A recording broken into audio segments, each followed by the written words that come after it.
Use of nitrogen and potassium fertilizer for cotton in Southeast region by Abdurrahim Mukhtar Deran. Cotton in the Southeast is grown on soil ranging in texture from sands to heavy clay and under rainfall of 40 inches to more than 80 inches annually. Because of the low water holding capacity of many of the soil and erratic rainfall during the growing season, moisture deficiency is responsible for reduced yield almost every year round and in all the season. The challenges facing today cotton industry are many, that they are too numerous. For instance, among the major price support crop, only growers of cotton and tobacco still find themselves plugged with surpluses, and only cotton growers face the loss of their market to substitute. The concept of balanced fertilizer, nitrogen, phosphorus and potassium began with the adoption of high-yielding variety and hybrid cotton. Fertilizer is but one of major inputs which grower must use to sustain profitable yield.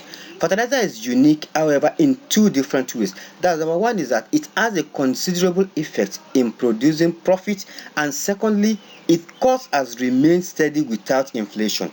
Since fertilizer is so important in profitability of growing cotton, it is outstanding that so lean science is used in guiding fertilization. Table 1 shows the fertilizer schedule of NPK pre or post introduction of hybrid. Looking at the crop liver at the rainfed and irrigation area, so that means the look at it, so that it requires nitrogen, no phosphorus, no potassium, while in the hybrid it requires nitrogen, the potassium is 40,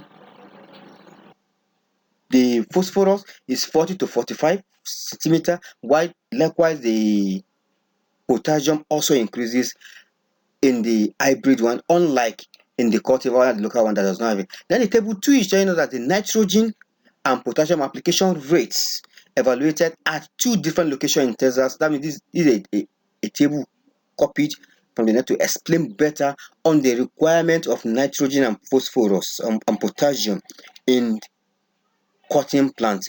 The rate, the standard rate is 100%, while in the Texas is required 56%, showing that the percentage of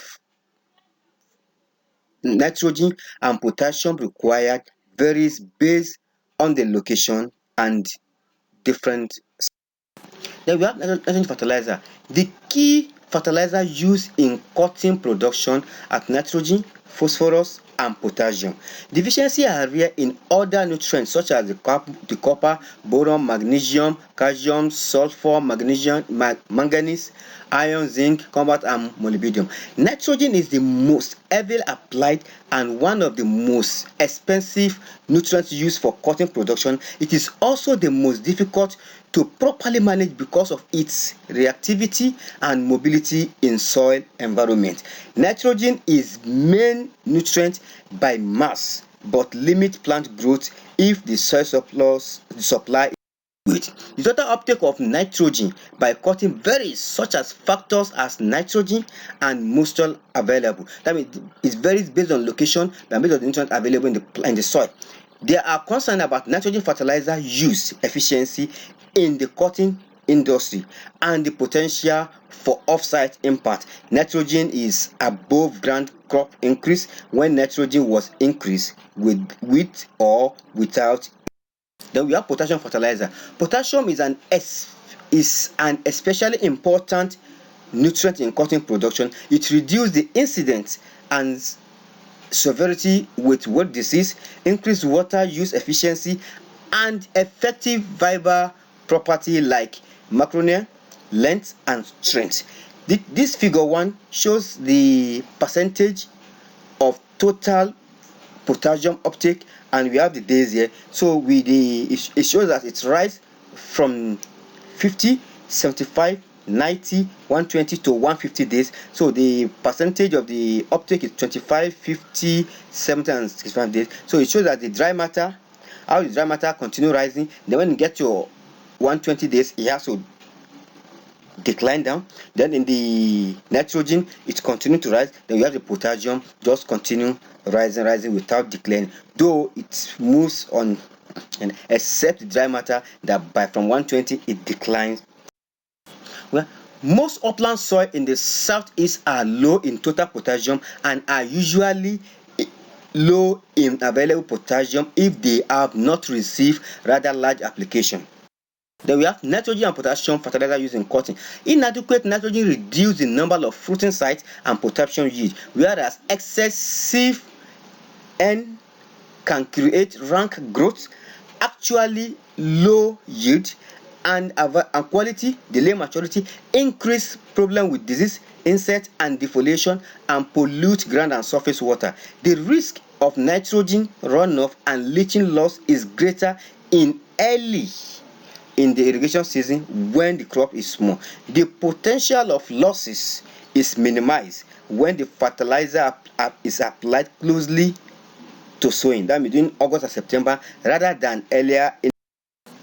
An integrated approach should be used to achieve optimum cotton yield, more economical and friendly to the economy, thus improving nutrient use efficiency through balanced nutrient management, including macro and micronutrients, organic and inorganic source, and soil or foliar application on soil and foliar application, and adopted irrigation nutrient management according to cultivar genotype, local tillage system, and water management should be addressed in future cotton nutrient management. Cotton takes up great amount of potassium, which play an important role in plant nutrients and fiber quality. That means the potassium is very essential for cotton growth development. There have been significant research on fertilizer nitrogen in the cotton industry over the past 40 years. That means the significant use of nitrogen is very essential in cotton production. Despite this investment, nitrogen fertilizer usage is currently below optimum, and there is significant potential for its improvement in cotton industry. This research in taking the potential will help in alleviating some of the problem of cotton production by using nitrogen and potassium for the growth.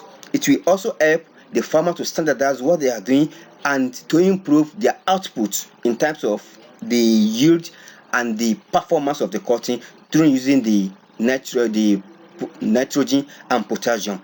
It is apparent that improvement can be made in the time of nitrogen fertilizer application strategy, but this cannot improve nitrogen fertilizer usage until nitrogen fertilizer rates are reduced from luxury to optimum.